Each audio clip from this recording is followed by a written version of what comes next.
abrir nuestras Biblias en el profeta Abdías. Ya lo debe tener marcado, por si acaso, por si alguno se pierde ahí. Es el profeta más chico que hay más chico en tamaño. No el más joven, no se sabe quién era el más joven, ¿no? Pero es el más cortito. Pero como dijimos el domingo pasado, lo bueno viene en envase pequeño. Para aquellos que no somos muy altos, siempre nos gusta decirlo. Lo bueno viene en envase pequeño, ¿no? Así que vamos a leer la segunda parte que nos quedó recorrer, y luego vamos a orar al Señor pidiéndole que nos guíe en esta mañana, ¿sí? ¿Lo tiene? Ahí Abdías, versículo 15, dice: porque cercano está el día de Jehová sobre todas las naciones. Como tú hiciste, se hará contigo. Tu recompensa volverá sobre tu cabeza. De la manera que vosotros bebisteis en mi santo monte, beberán continuamente todas las naciones. Beberán y engullirán y serán como si no hubieran sido. Mas en el monte de Sión habrá un remanente que se salve, y será santo, y la casa de Jacob recuperará sus posesiones. La casa de Jacob será como fuego, y la casa de José será llama, y la casa de Esaú estopa, y los quemarán y los consumirán, ni aun resto quedará de la casa de Esaú, porque Jehová lo ha dicho. Y los del Negev poseerán el monte de Esaú, y los de la Cefela a los filisteos. Poseerán también los campos de Efraín, y los campos de Samaria, y Benjamín a Galaad. Y los cautivos de este ejército de los hijos de Israel poseerán lo de los cananeos hasta Sarepta. Y los cautivos de Jerusalén, que están en Sefarad, poseerán las ciudades del Negev. Subirán salvadores al monte de Sión para juzgar al monte de Esaú, y el reino será de Jehová. Padre, te damos de nuevo gracias por esta mañana que podemos estar juntos alabando tu nombre, podemos estar hablando contigo, orando contigo. Gracias por esta comunión que tú has logrado, fundamentado en tus promesas. Recién cantábamos: tus promesas son nuestro sostén. Señor, muchas gracias porque has cumplido tus promesas en Jesucristo, y todavía hay muchas por las cuales vas a cumplir cuando Cristo regrese. Y damos muchas gracias porque en este tiempo hoy podemos venir a abrir tu palabra, meditar en estas cosas que has escrito hace tanto tiempo, pero que tienen tanta importancia para tu pueblo, Señor.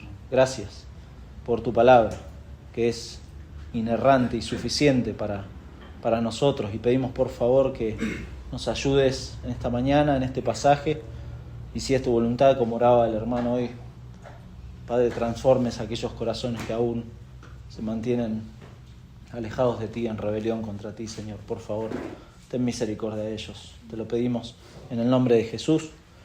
Amén. Amén.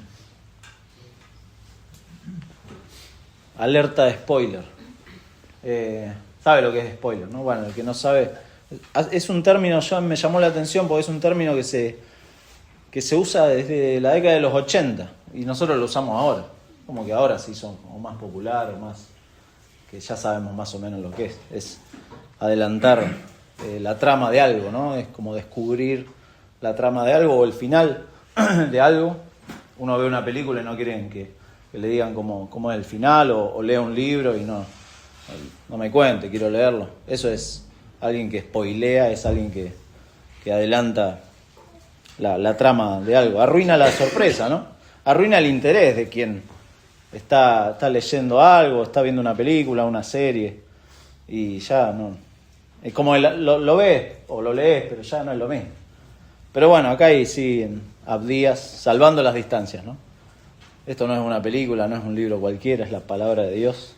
Y salvando las distancias tenemos una alerta de spoiler, porque, como dice el título de nuestro mensaje de hoy, el reinado pertenece al Señor. Y tenemos el final de lo que va a pasar, ¿no? Ya el desenlace. La trama de las Escrituras tiene diferentes temas claves, ¿no? Pero creo que este es uno, para mí es uno de los principales, el tema del reino de los cielos, el tema del reino de Dios, el tema del reinado de Dios. Esto es sumamente importante. A veces como que centralizamos el mensaje de las Escrituras o incluso el Evangelio a nosotros y pensamos que el fin último de toda la trama de las Escrituras es nuestra salvación. Y pensamos, ese es el punto máximo, es mi salvación. Pero no es ese el punto máximo de las Escrituras, es el reino de Dios, es la autoridad de Dios, es la gloria de Dios. Ese es el punto más importante. Y ese es el punto que cualquier creyente debería buscar a través de su vida. No centralizar tanto el mensaje de las Escrituras en uno, porque se va a equivocar. Como dijimos el domingo pasado, si usted busca a Dios dentro suyo, se va a convertir en su propio Dios. ¿Quién era? John Flavel lo decía. Sino que el mensaje de las Escrituras, usted lo puede recorrer desde Génesis hasta Apocalipsis, es la gloria de Dios, es el reinado de Dios, es la autoridad de Dios, es el reino de Dios.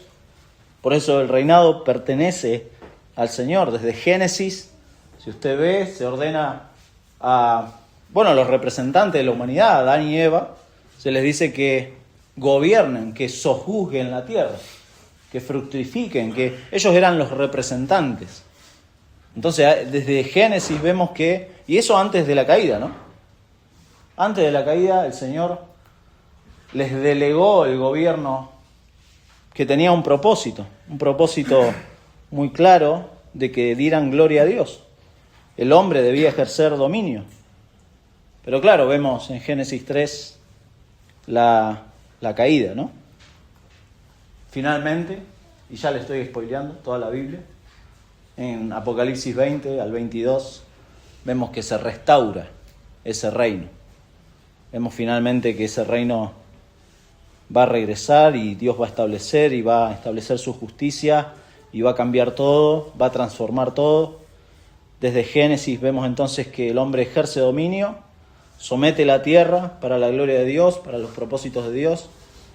Pero claro, el pecado hace estragos, ¿no? Y eso es imposible de ver después. De hecho, después de la caída uno ve como que esa expectativa del reino de Dios sigue latente. Porque se ven hombres que tratan de traer de nuevo la autoridad de Dios y el reino de Dios a un pueblo que lo rechaza. De hecho, usted va a ver, por ejemplo, en Israel, en la historia de Israel misma, usted va a ver que el reino de Dios es algo latente, pero que Dios es rechazado por su pueblo. Y entonces el fin último del hombre, como dijimos, no es que usted sea salvo. O sea, es necesario, ¿no? Que usted sea salvo para entrar al reino del cielo, como dijo el Señor Jesús ahí en Juan 3, ¿no? Es necesario nacer de nuevo para entrar al reino de los cielos. Pero no es el fin, sino que Dios es el fin último de todas las cosas. Su gloria, la creación de Dios para su gloria. El Dios de las Escrituras, a quien vimos en el domingo pasado, y que siempre lo decimos, ¿no? Venimos a rendirle culto esta mañana. El culto del domingo no es para usted. Es el culto a Dios. No es para ninguno de nosotros. La iglesia es del Señor, la obra es del Señor. Él es la cabeza de la iglesia. Usted no tiene nada que ver. Sáquese esa idea del ombligo del mundo. Por favor. Porque se va a frustrar. Se va a frustrar cuando las cosas no salgan como usted quiere. Porque Dios es el centro de la vida del creyente, el centro del universo, y finalmente es a quien le pertenece el reino. No se trata de usted. No se trata de usted, ni de mí. Es el Dios que, como vimos en Abdías la semana pasada, ha anunciado y ha explicado la caída de Edom. Edom es uno de los pueblos que rechazó el señorío de Dios sobre sus vidas. Israel lo había rechazado, había caído Israel en manos de Babilonia. Edom había aplaudido a Babilonia, lo vimos el domingo pasado, sí. Y vimos cómo Dios juzga la soberbia y el orgullo de Edom. Y ahora este juicio, fíjese ahí, versículos 15 y 16, se extiende a todas las naciones, dice. Además de Edom, a todas las naciones. Pero también, versículos 17 al 20, se anuncia una restauración de Israel. Hay un remanente, dice. Cómo se establece el reino de Dios finalmente en versículo 21. Ese es el tema, o es el argumento de esta última parte, ¿no? El juicio, la restauración y el reinado de Dios. Pero por implicación para nosotros, podríamos pensar que Dios no va a dejar o no deja sin castigo a quien se opone a Él, pero tampoco no deja de restaurar a quienes por su misericordia son restaurados. ¿Por qué? Porque Él reina. Dios no deja sin castigo ni restauración porque Él reina. La ausencia de normas o de leyes, ¿cómo se le dice? Algunos saben la palabra, cuando no hay leyes. Anarquía. Eso es anarquía. La otra palabra que en política se usa mucho es el vacío de poder o la acefalía o acefalia, como es válida las dos, no importa el acento. El vacío de poder o la falta de un dirigente en un país. Pero para los creyentes el reinado pertenece al Señor. Para los creyentes no hay ni anarquía ni acefalía. El reinado pertenece al Señor. Claro, usted me dirá, sí, en el sentido espiritual el Señor reina sobre la vida de los creyentes. Pero es llamativo que la Biblia habla más veces, muchas más veces, del reinado físico, del reinado material de Dios sobre este mundo, que del reinado espiritual, que es un hecho. Dios reina en nuestros corazones, Dios nos ha hecho siervos de justicia, pero la Biblia habla muchas más veces de este reino físico y material que finalmente se va a establecer en esta tierra. El mandato de gobierno de Génesis, lo dijimos, fue arruinado por el pecado, y desde entonces Dios muestra en su palabra cómo su reinado, rechazado por los hombres, incluso por el mismo Israel. ¿Se acuerdan? Pidieron un rey. A Samuel, Dios le habla a Samuel. Samuel estaba triste porque habían pedido un rey. Y Dios le dice a Samuel, no te han desechado a ti, sino a mí me han desechado para que no reines sobre ellos. Habla de un reinado físico, no solo espiritual. Y conforme crece la idolatría de Israel y la desobediencia de Israel, Israel es juzgado por Dios. Pero Edom, los hermanos de Israel, no iban a quedar impunes a sus delitos. Por eso dijimos, Dios no deja sin castigo ni restauración, porque Él reina. En primer lugar, el reinado de Dios es justo. El reinado de Dios es justo, versículos 15 y 16. En segundo lugar, el reinado de Dios es misericordioso, versículo 17. Y en tercer lugar, el reinado de Dios es restaurador, versículos 18 al 21. Y si hay algo que realmente cualquiera debería temer, principalmente aquellos que rechazan a Dios, deberían temer una de las perfecciones de Dios, que es su justicia. Que muchas veces no se habla ni de la ira de Dios, como dijimos el domingo pasado, y mucho menos de la justicia de Dios. Dios es justo. Dios es justo. ¿Qué quiere decir eso? Que Dios es coherente con su propio carácter. Eso quiere decir que Dios es justo. Que Dios hace lo correcto. Dios hace lo correcto conforme a su carácter. ¿A quién es Él? A su gloria. Y por supuesto, tiene que juzgar lo que es opuesto a Él. Por eso decimos, Dios es justo. Por eso en este versículo 15 vemos la justicia de Dios, que se conoce como justicia retributiva. Retribuye Dios y dice, como tú hiciste, se hará contigo. Eso es justicia retributiva de Dios. Pero antes de eso menciona algo interesante ahí, que es que está cercano el día de Jehová. Ese va a ser el día de la retribución, el día de Jehová. Se habló del día de Edom, se habló del día de Jacob, acá en Abdías. Ahora se habla de este tercer día, un día futuro, que está cercano, dice. Cercano está el día de Jehová, que va a ser de retribución. Y no solo de retribución, se hará como tú hiciste, sino de distribución, porque dice a todas las naciones. Dios va a establecer justicia, va a retribuir justicia y va a distribuir justicia. Ese es nuestro Dios. Dios va a actuar, dice ahí, sobre todas las naciones. Edom, entonces, es solamente un ejemplo. Es un ejemplo, es el paradigma de este juicio. De hecho, si usted se pone a buscar, no lo vamos a leer. Me hubiera gustado leer algunos, pero son muchos los pasajes. Pero Edom es el pueblo que más veces es juzgado por Dios en el Antiguo Testamento. Muy interesante. Y todas las veces se los juzga prácticamente por lo mismo. O sea, Dios no cambia el mensaje. Es súper interesante. Usted lo puede buscar, Salmo 83, Salmo 137, Isaías, capítulo 11, 21, 34, 63. En Jeremías también, lo leímos el domingo pasado, Jeremías 49, Lamentaciones 4, Ezequiel 25, Ezequiel 35, Joel 3, Amós 1, Amós 9, Malaquías 1, todos esos pasajes. Y les dije el capítulo solamente, no les dije los versículos porque son muchos.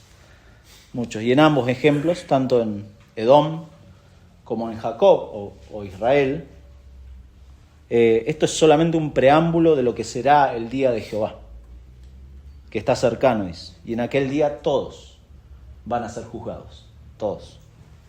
Tanto creyentes como no creyentes, todos van a ser juzgados. Porque así como Dios intervino muchas veces en la historia, lo hizo acá con Israel y con Esaú, por ejemplo. Intervino a través de Asiria, de Babilonia, de los imperios.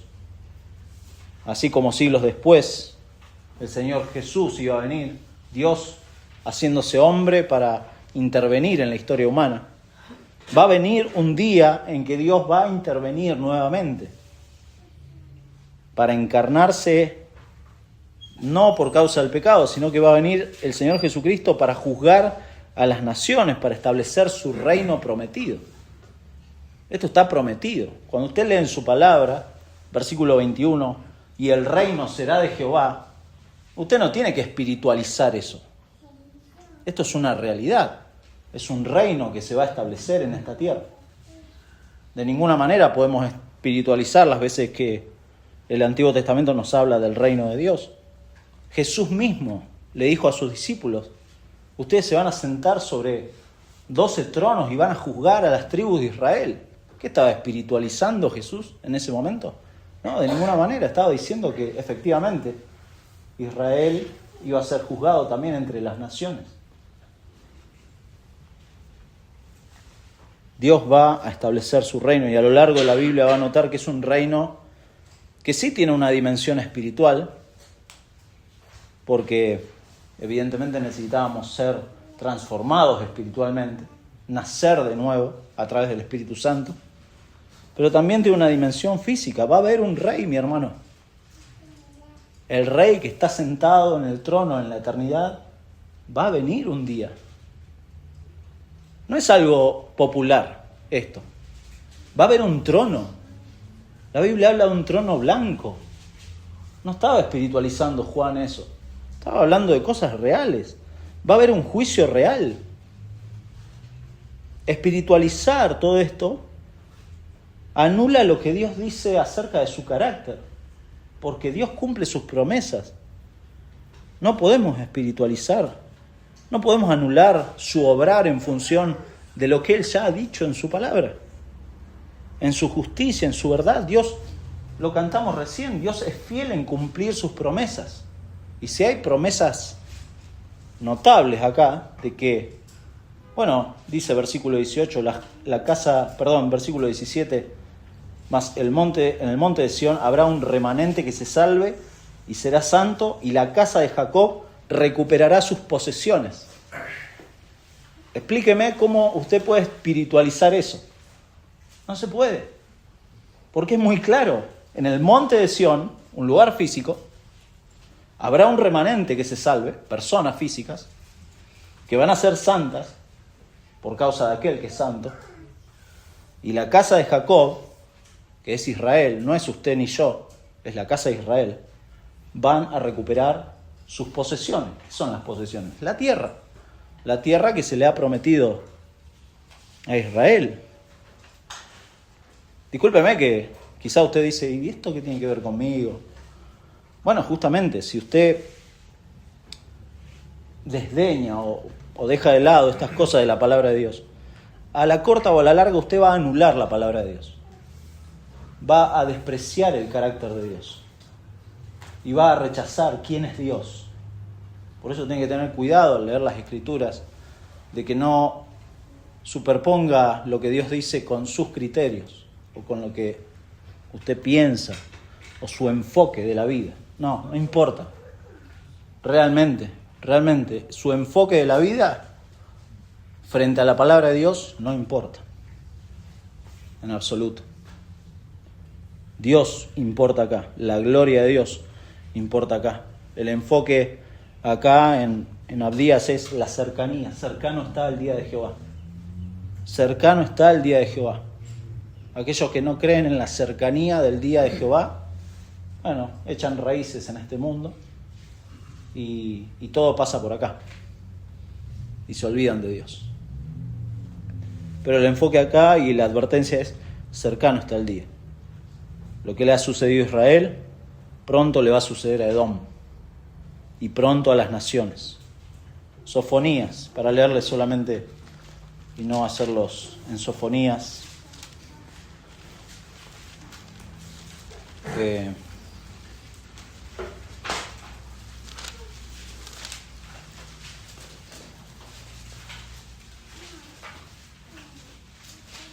Sofonías, capítulo 1,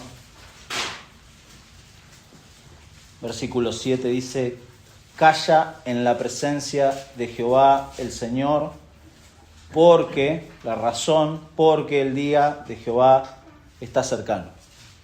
Porque Jehová ha preparado sacrificio y ha dispuesto a sus convidados. De nuevo, el énfasis de cercanía. Versículo 14. Cercano está el día grande de Jehová, cercano y muy próximo. Es amarga la voz del día de Jehová. Gritará allí el valiente. Día de ira aquel día de angustia y de aprieto, día de alboroto y de asolamiento, día de tiniebla y de oscuridad, día de nublado y de entenebrecimiento, día de trompeta y de algazara sobre las ciudades fortificadas y sobre las altas torres. Y atribularé a los hombres, y andarán como ciegos, porque, y esta es la razón, porque pecaron contra Jehová. Y la sangre de ellos será derramada como polvo, y su carne como estiércol. No tiene que espiritualizar eso. Cercano está el día de Jehová. Ni su plata ni su oro podrá librarlos en el día de la ira de Jehová, pues toda la tierra será consumida con el fuego de su celo, porque ciertamente destrucción apresurada hará de todos los habitantes de la tierra. Dios actúa conforme a su santidad. ¿Se da cuenta? Cercano está este día. Y Dios actúa. A ver, este es un tema no alegre, pero es un tema súper necesario y de mucha esperanza. Si usted es un verdadero creyente, esto debería inflarle el corazón y decir: amén, Señor, cercano está tu día. La justicia perfecta va a ser establecida. Todo lo que en este mundo sufrimos ya no va a existir. Pero claro, para aquel que rechaza la palabra de Dios y rechaza a Dios en su carácter, esto debería ser un día de preocupación, porque no hay nada que lo pueda salvar de aquel día. No hay nada. Porque Dios actúa conforme a su santidad, a su carácter, a sus promesas. Tenga cuidado, mi hermano, de formar un Dios a su medida. Tenga cuidado, porque el Dios de las Escrituras evidentemente es muchas veces muy diferente a cómo lo formamos nosotros, según nuestros criterios. Pero Dios se revela, se autorrevela en su palabra de esta manera.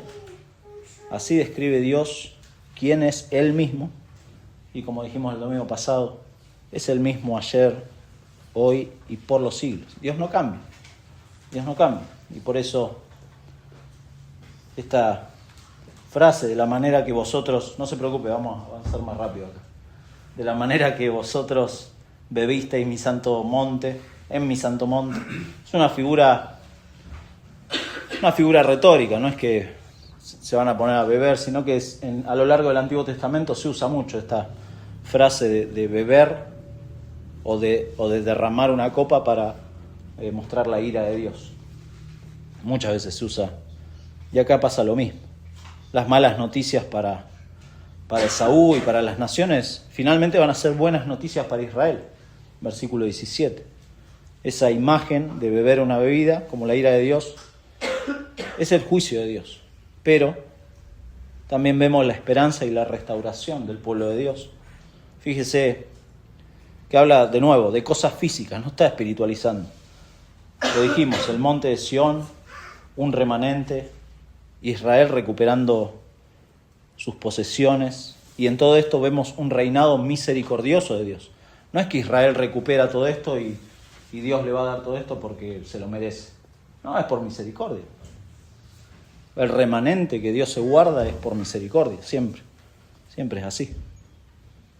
Lo que pasa es que en la mente del judío, imagínense, ¿no? Haber pasado por lo que pasó con Babilonia, después sufrir lo que sufrieron con Edom.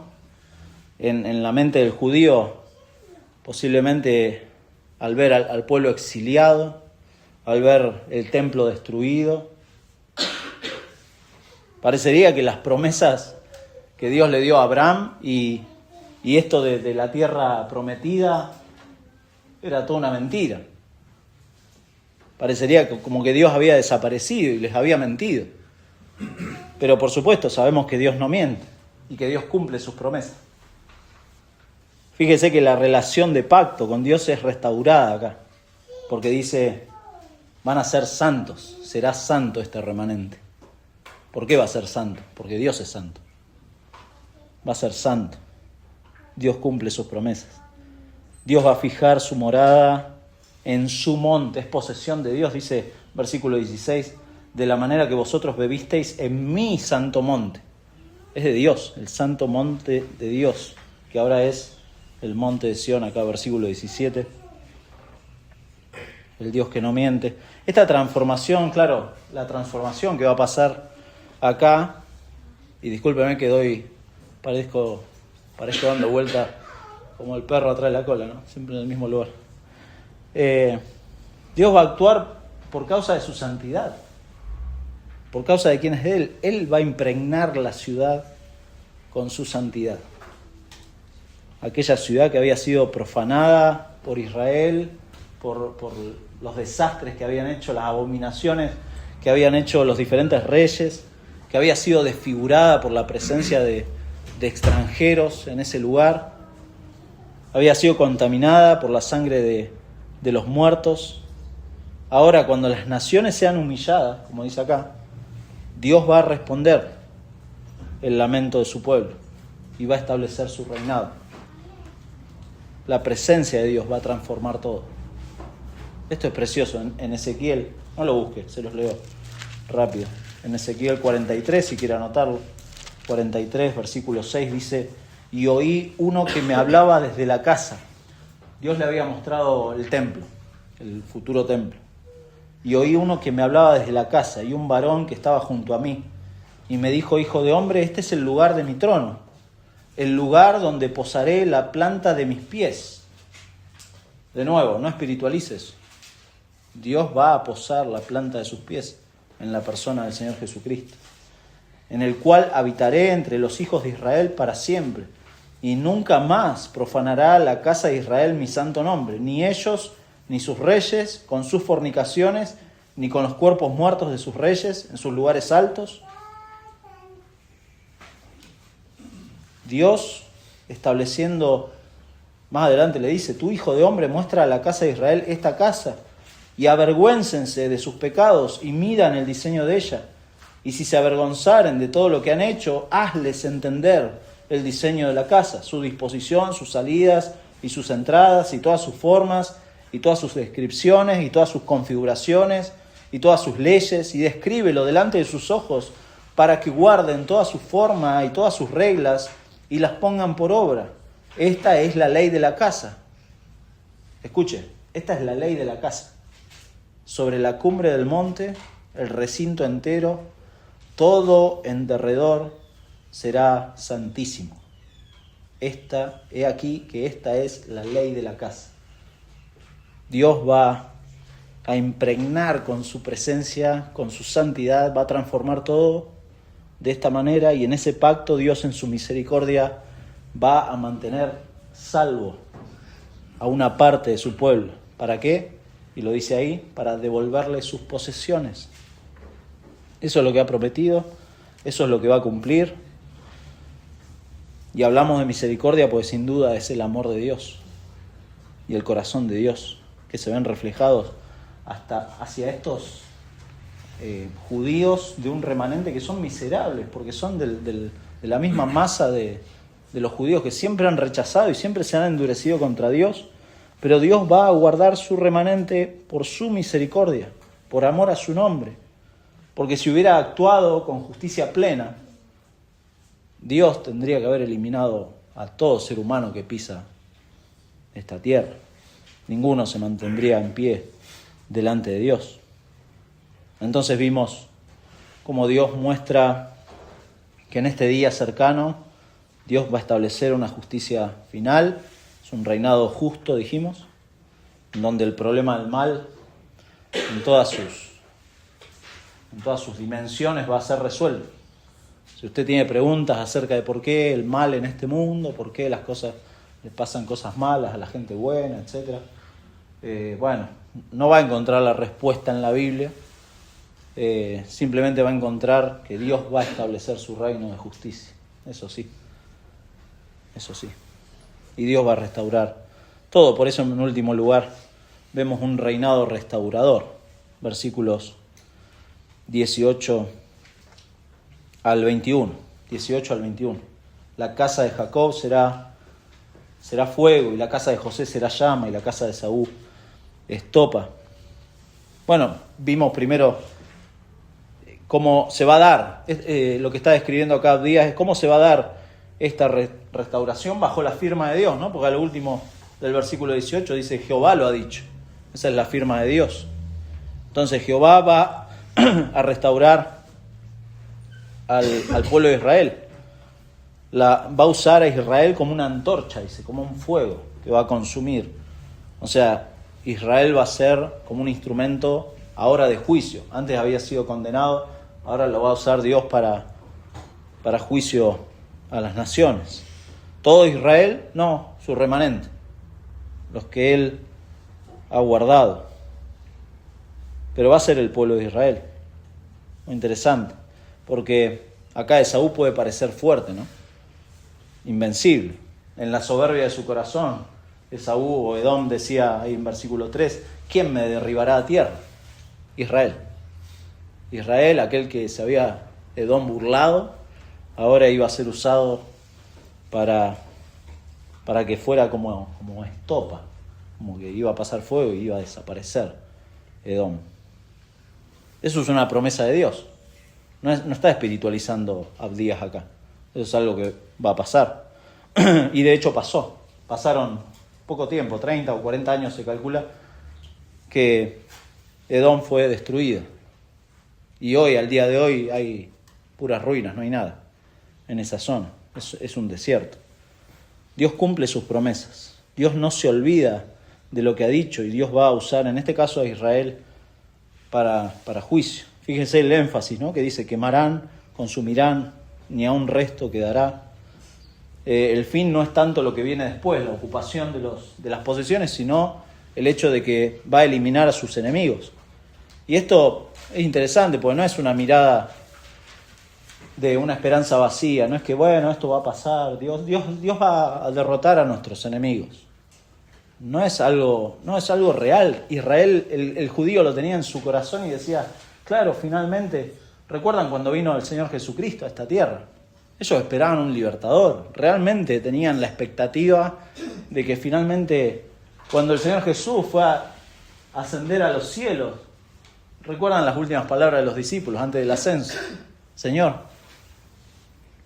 ¿va a ser ahora? ¿Restaurarás el reino de Israel ahora? Hay una expectativa que el judío tenía, era real. Y no estaba hablando de un reino espiritual, estaba hablando de un reino físico, material. ¿Va a ser ahora? No, les dice Jesús. Eso está en la sola potestad del Padre. O sea, el Señor va a hacer eso finalmente, pero no ahora. No ahora. Ustedes sean testigos de este Rey resucitado. Pero no es ahora. No es ahora. Y no es una esperanza vacía. Quienes rechazan esta esperanza vacía, uno llega a la conclusión de que finalmente no creen en la palabra de Dios. No le creen a Dios. No le creen a Dios. No le creen al único que da garantías de esto. ¿Se da cuenta? Muy importante. Amada iglesia, la palabra segura de Dios garantiza tanto la plena restauración de Israel a la tierra prometida por su pacto irrevocable, como también el dominio del Señor definitivo sobre todo. Eso, la palabra de Dios es muy clara en esto. Y en este punto final es mucho más claro. Por eso dijimos que Dios reina y por eso no va a dejar sin castigo ni restauración. Y versículos 19 y 20, no se preocupe, no vamos a ampliar en esto. Hay muchos territorios específicos, hay muchos nombres. Si usted quiere, puede buscar en algún diccionario, en Wikipedia. Le puede preguntar a la inteligencia artificial, se puede equivocar la inteligencia artificial, tenga cuidado. Pero hay mucho detalle. Pero de manera general el profeta lo que está haciendo es referirse a los 4 puntos cardinales de Israel. Cómo Israel se va a extender, cómo finalmente esto va a pasar.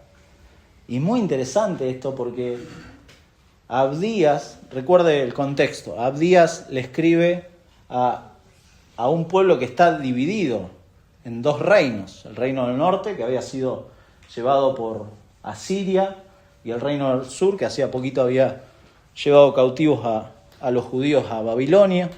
Un reino dividido y totalmente destruido, un reino devastado por Edom, por todos sus enemigos, etc. ¿Qué está diciendo Dios acá? Que Dios mismo va a unificar de nuevo a Israel en estas posesiones, en este territorio, bajo un único gobierno, que es el de Dios. Dios lo va a hacer. Y como vimos en versículo 17, lo va a hacer bajo su santidad. Este pueblo va a ser santo para Dios. Entonces Abdías anticipa finalmente el cumplimiento de las antiguas promesas territoriales que se le habían dado a Abraham. Iban a ocupar desde el Éufrates hasta el río de Egipto, el Nilo. Si usted se fija en la Biblia, en ningún momento Israel logró eso.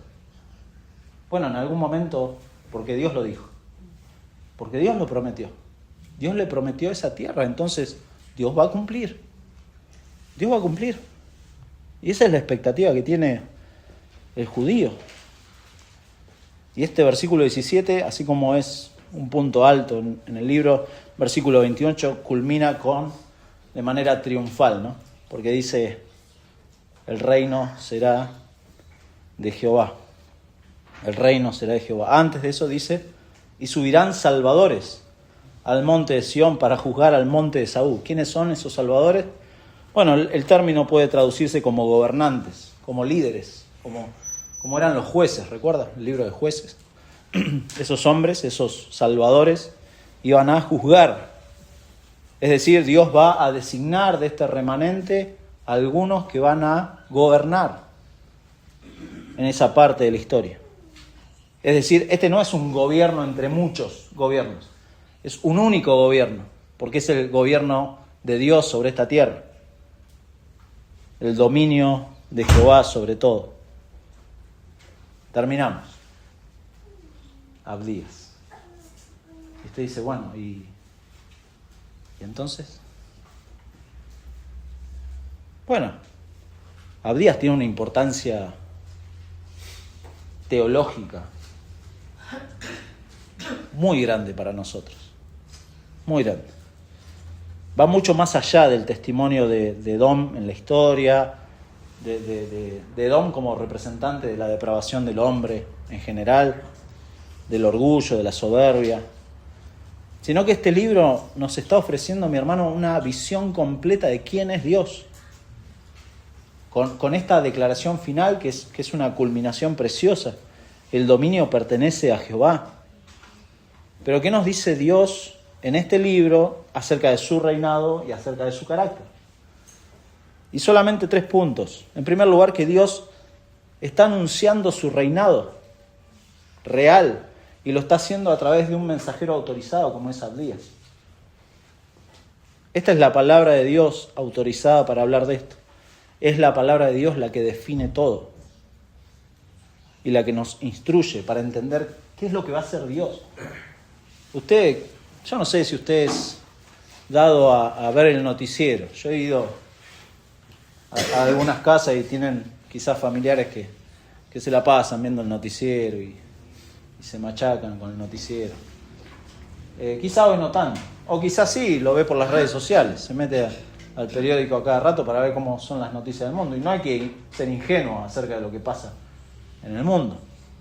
Pero no olvidar esto, que todo está bajo el dominio de Dios. Por supuesto, no busque otra cosa, no busque como más revelación. Porque hoy, lamentablemente, hay profetas también, ¿no? No son profetas, son falsos profetas, son charlatanes que no se ajustan a las Escrituras. Y se aprovechan del oído de gente que tampoco se quiere ajustar a las Escrituras. Pero nosotros sí queremos honrar la palabra de Dios, porque rechazar la palabra de Dios es rechazar a Dios mismo. Y Dios es el único que tiene capacidad para predecir estos eventos, cumplir estas promesas. Por eso Dios anuncia su reino en su palabra. Puede hacer un recorrido de esto. Pero en segundo lugar, la caída de Edom no es simplemente consecuencia de la ira caprichosa de Dios. Dios no es un Dios caprichoso. No es un ser que en emociones violentas va a destruir un pueblo, sino que es la respuesta de Dios al mal. Esta es la respuesta de Dios al mal. Y esta es una noción que para el pensamiento del hombre posmoderno, tan sofisticado, muchas veces no le entra en la cabeza. ¿Cómo Dios es un Dios de ira? ¿Y cómo Dios va a castigar el mal? Sí, la palabra de Dios dice eso. La palabra de Dios nos dice que Dios es coherente con su carácter, por eso es justo. Y Él va a juzgar. Dios va a humillar. Eso es fuerte, ¿no? Dios va a humillar a todo aquel que se oponga a Él. Eso es tremendo. Todo aquel que se levanta con soberbia en su propia justicia o establece su vida sobre falsas esperanzas, Dios lo va a humillar. Eso lo dice su palabra. Eso habla de la condición humana y es algo que debemos predicar, mi hermano. No podemos empezar a acomodar el mensaje a gusto del oyente posmoderno. No, la palabra de Dios es viva, es eficaz y es eterna. Y no podemos estar negociando o haciéndonos los más amorosos y más sabios que Dios, porque Dios se muestra de una manera tan notable que no podemos esquivarlo esto. Pero en último lugar, y algo notable, que no menciona ni a David como el rey o como la imagen del rey de Israel, ni tampoco hay menciones del Mesías en este libro. De hecho, es un libro que no se cita en el Nuevo Testamento. Si usted va al Nuevo Testamento no va a encontrar ninguna cita de Abdías, pero sí habla del reinado de Jehová, un reinado que ejerce sobre Israel, pero también sobre todo el universo, un reinado que atraviesa cada pacto, desde el Antiguo Testamento hasta el Nuevo, y que se cumple en el Nuevo Pacto. en donde vemos a nuestro Rey Emmanuel, el Dios con nosotros. Dios con nosotros, viniendo en su primer venida. ¿Para qué? ¿A qué vino Jesús? ¿Qué decía cuando Él hablaba de sí mismo? Llamaba al arrepentimiento, pero además decía: el reino de los cielos se ha acercado. Este reino que empezó a anunciarse desde el Génesis, en Jesucristo se ha acercado. Y un día va a venir a establecerse. Va a venir a establecerse. En Mateo 28 le dijo a sus discípulos, y seguramente usted lo recuerda, Mateo capítulo 28, versículo 18: toda potestad me es dada en el cielo y en la tierra. Él es el que tiene la autoridad, Él es el Señor, el que tiene autoridad sobre todas las cosas. Él es el que tiene preeminencia, como dice Colosenses 1, ¿no? Él es el que tiene preeminencia.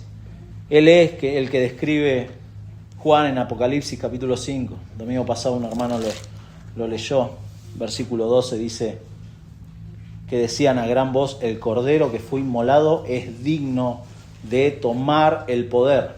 Está hablando de este reinado que finalmente el Cordero va a tomar: las riquezas, la sabiduría, la fortaleza, la honra, la gloria y la alabanza, y a todo lo creado que está en el cielo y sobre la tierra y debajo de la tierra y en el mar, y todas las cosas que en ellos hay.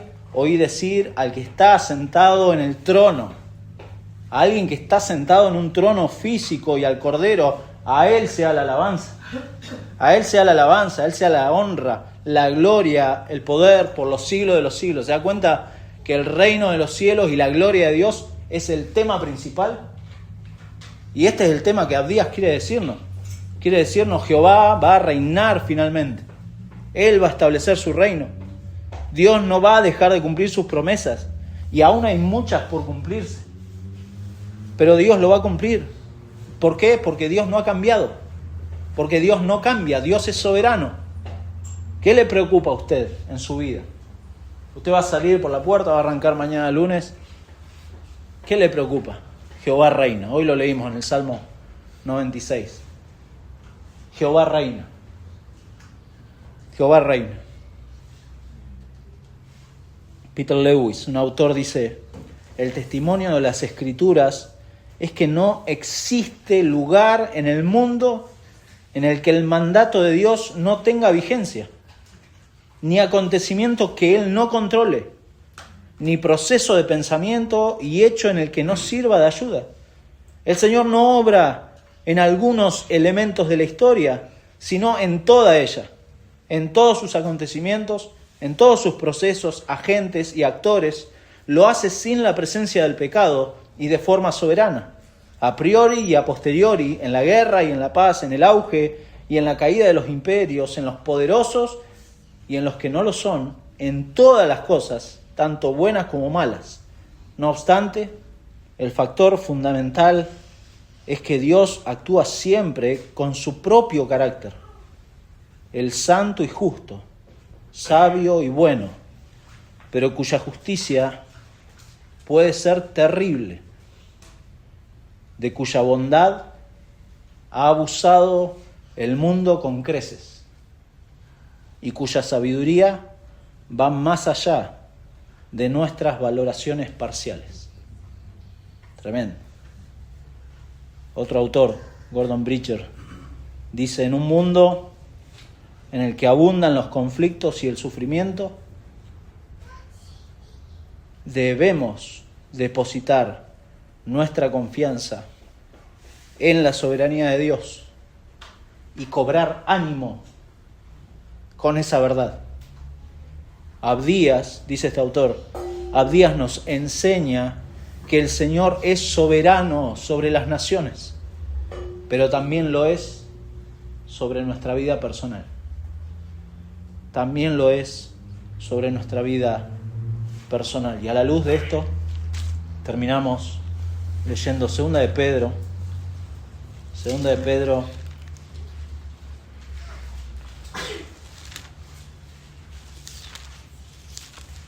capítulo 3, ya sobre el final.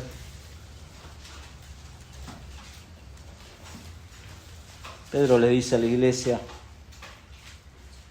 sabiendo primero esto, que en los postreros días, usted sabe, ¿no? Los postreros días es desde que el Señor Jesús vino a este mundo, ascendió, y esos son los postreros días, o sea, estamos en los postreros días, desde ese entonces. Que en los postreros días vendrán burladores, andando según sus propias concupiscencias o sus propios deseos carnales, y diciendo, ¿dónde está la promesa de su advenimiento? Porque desde el día que los padres durmieron, todas las cosas permanecen así, como desde el principio de la creación.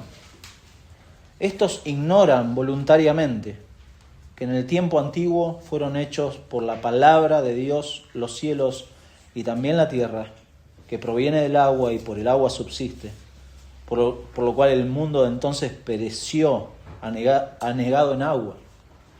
Pero los cielos y la tierra que existen ahora están reservados por la misma palabra, guardados para el fuego en el día del juicio y de la perdición de los hombres impíos.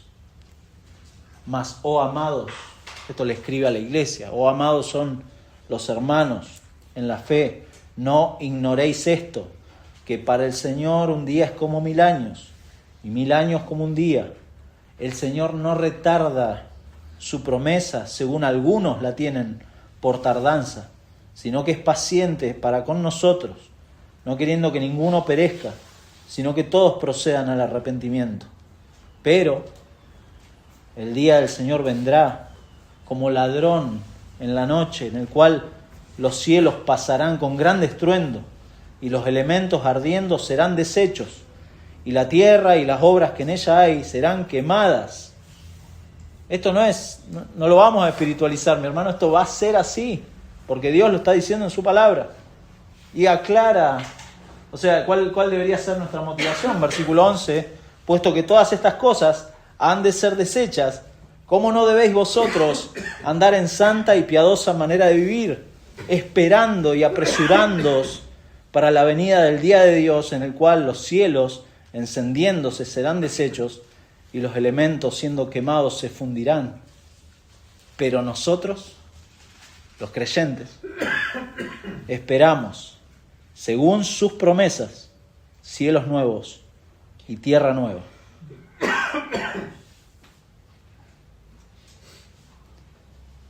En los cuales mora la justicia, es decir, mora Dios ahí. Mi hermano, cualquiera que sea la circunstancia, podemos recibir aliento, podemos recibir fuerza a través del consejo de Dios en su palabra.